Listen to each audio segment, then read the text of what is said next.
Kalau pemerintah Kroasia sedang menggenjot pariwisatanya dengan vaksin, bagaimana kehidupan dan juga suasana di sana saat ini, apalagi di bulan suci Ramadan seperti saat ini. Sudah ada salah seorang warga negara Indonesia, kebetulan rekan saya nih, Adis Diana di sana.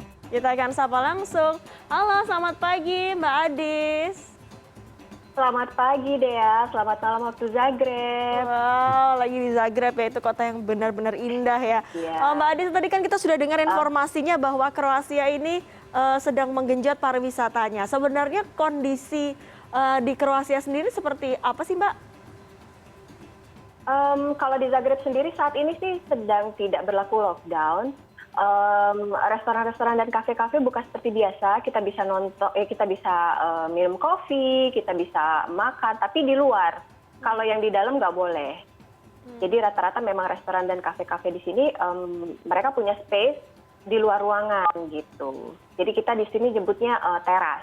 Oke. Gitu sih. Tapi berbicara soal protokol kesehatan berarti tidak terlalu ketat dong, hanya sebatas makan di luar, tidak di dalam ruangan. Tapi kalau soal pakai masker, jaga jarak, cuci tangan dan lain sebagainya seperti apa? Kebetulan kalau pemerintah di sini sendiri tidak mewajibkan memakai masker di luar ruangan. Jadi kalau misalnya kita jalan di luar ruangan itu banyak yang nggak pakai masker karena memang tidak diwajibkan gitu. Tapi kalau di luar, begitu masuk ke dalam market misalnya, ke dalam mall misalnya, itu udah otomatis pakai masker. Gitu sih. Memang seperti apa sih Mbak? Seperti jumlah kasusnya begitu, apakah terus menurun atau bagaimana? Karena kan di seluruh dunia pada awal pandemi itu semua orang harus pakai masker, dimanapun, di dalam ruangan maupun di luar. Sebenarnya kalau di Kroasia sendiri bagaimana sih Mbak angka kasus COVID-nya? Angka kasusnya sebenarnya semakin naik ya. Kebetulan kemarin kita sebenarnya semi lockdown lagi, cuman baru-baru ini dibuka. Tadinya sih semua kafe ditutup, hanya bisa take away aja gitu. Tapi sekolah buka seperti biasa.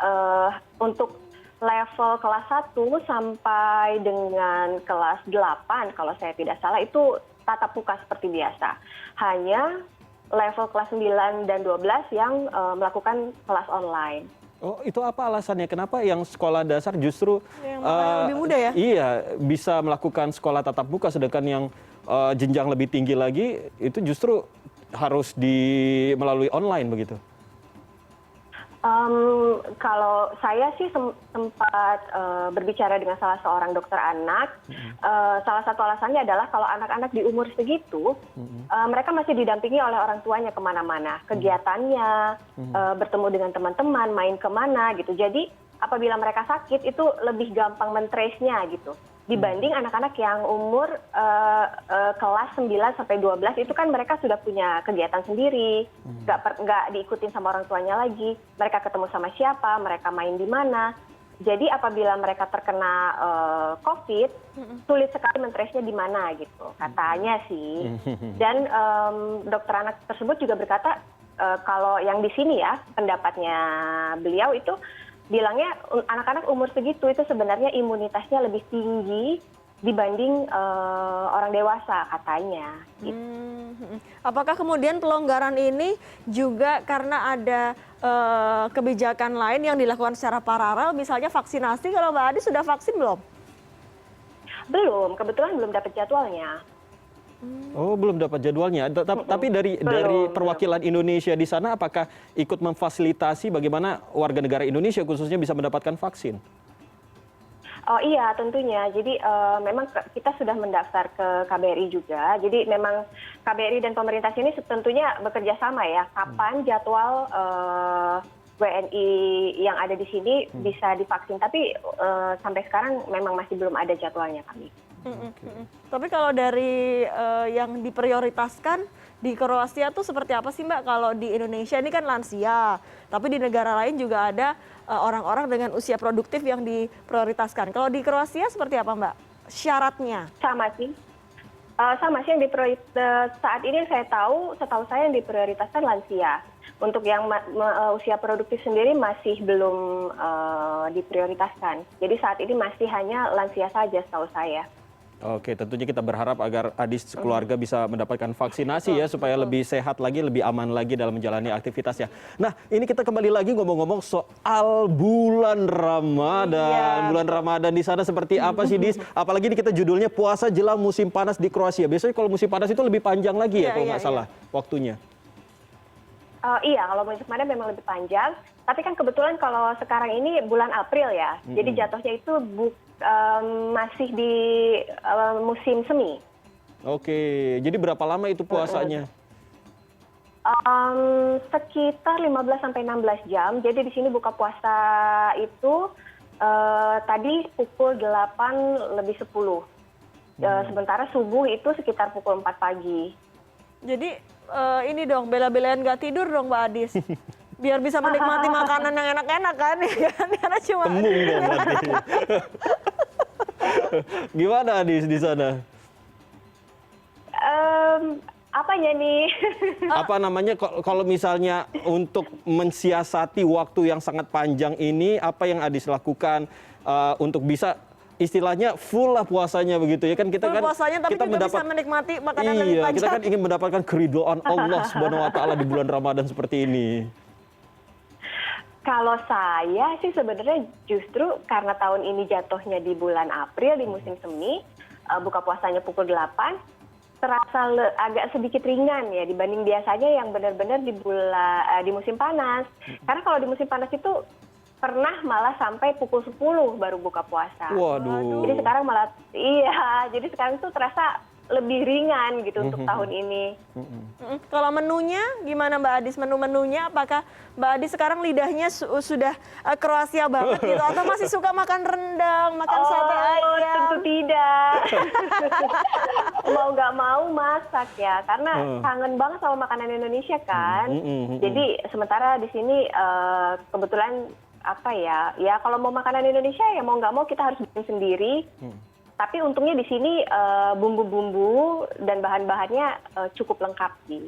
Nah ini kalau nggak salah kan Adis ini sebelumnya sempat tinggal di Turki. Sebenarnya sudah berapa lama sih tinggal di Kroasia dan apa yang membedakan Ramadan di Turki dan juga di Kroasia? Terutama soal ibadah dan lain sebagainya. Karena kalau kita tahu Turki kan mayoritas Muslim gitu ya. Gimana Adis? Ya itu tadi kalau misalnya pada saat waktu itu di Istanbul, Turki, kebetulan Ramadannya jatuh di musim panas. Jadi buka puasanya itu pukul 10, sementara Isya pukul 11. Jadi ya mau tarawih jam berapa lagi ya, sementara sahur pukul 2.30 gitu. Jadi nggak tarawih karena sulit untuk tarawih. Kebetulan masjid-masjid di Istanbul sendiri itu sangat jarang yang membolehkan perempuan sholat di dalam masjid. Memang suasana Ramadannya sih lebih kerasa karena setiap hari ada buka bersama diadakan sama pemerintah kota gitu. Jadi kita bisa lihat setiap menjelang berbuka itu orang-orang sudah siap-siap beres-beres, ngangkut meja dan segala macam untuk buka puasa bersama dan semua orang bisa ikut. Lebih terasa Ramadannya gitu, lebih dapet. Terus azan juga lebih kedengeran kan ya, terdengar azan di mana-mana gitu. Kalau di sini ya bulan Ramadan rasanya seperti bulan biasa aja karena kan minoritas Muslim di sini dan tidak terdengar azan gitu. Tapi kontakan nggak sih Mbak dengan sama Muslim lain, tidak hanya WNI, mungkin WNA yang ada di sana di bulan Ramadan mungkin dengan pelonggaran kebijakan soal penanganan COVID-19 ini, apakah ada ini yuk kopi darat yuk ketemu yuk gitu?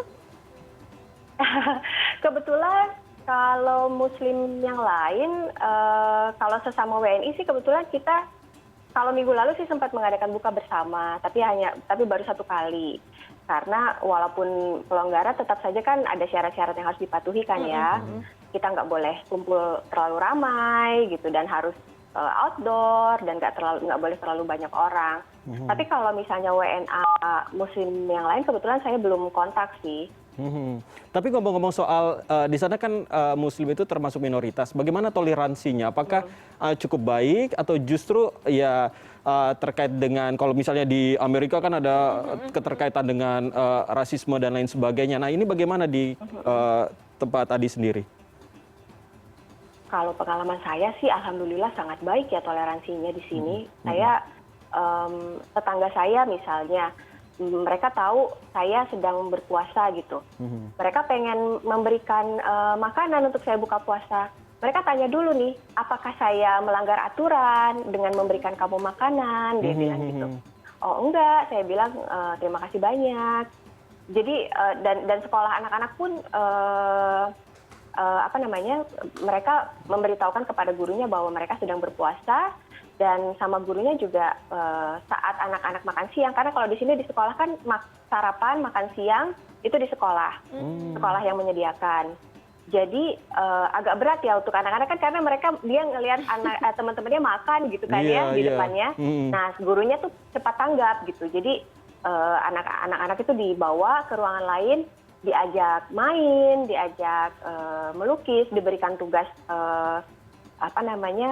bikin prakarya atau apa di ruangan yang lain supaya tidak melihat teman-temannya makan. Waduh, menarik sekali dia. Saya jadi pengen tinggal di sana. Ajakin saya dong tinggal di sana. Ajakin Iqbal ini ke Kroasia. Ini Iqbal pengen ke Kroasia, tapi kalau Mbak Adis pengen pulang kampung nggak? Pengen dong, pengen sekali. Kan apalagi bulan Ramadan gini ya, banyak makanan. Aduh, yang paling dikangenin itu dari Indonesia adalah makanan. Terus, iya, sama suasana apa ya, suasana ngabuburitnya ya. Kan kalau di Indonesia banyak pedagang di pinggir jalan gitu kan ya. Jadi kita bisa bebas pilih makanan, bisa jajan gitu kan.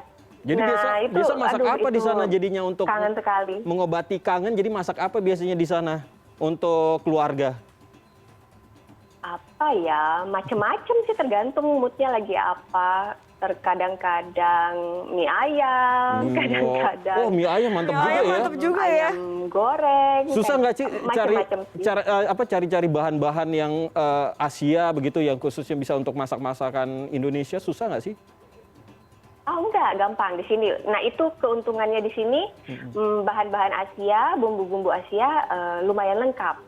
Harganya memang tinggi ya. Oh mahal ya di sana ya.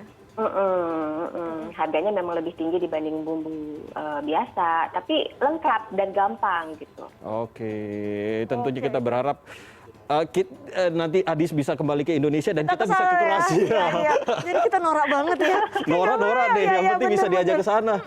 Diundang ya. Bukan kita ke sana, tapi diundang loh, ini diundang. Tolong ditekankan, diundang. Oke, Mbak Adis, terima kasih banyak ya sudah berkenan bergabung bersama kami di sana malam hari, di sini waktu sahur, dan puasanya panjang banget 16 jam. Kalau saya langsung pingsan tuh. Bukannya malah senang, bisa langsung kurus gitu ya, itu yang diharapkan. Iya, bisa kurus. Oke, terima kasih Mbak Adis, semoga sehat selalu ya.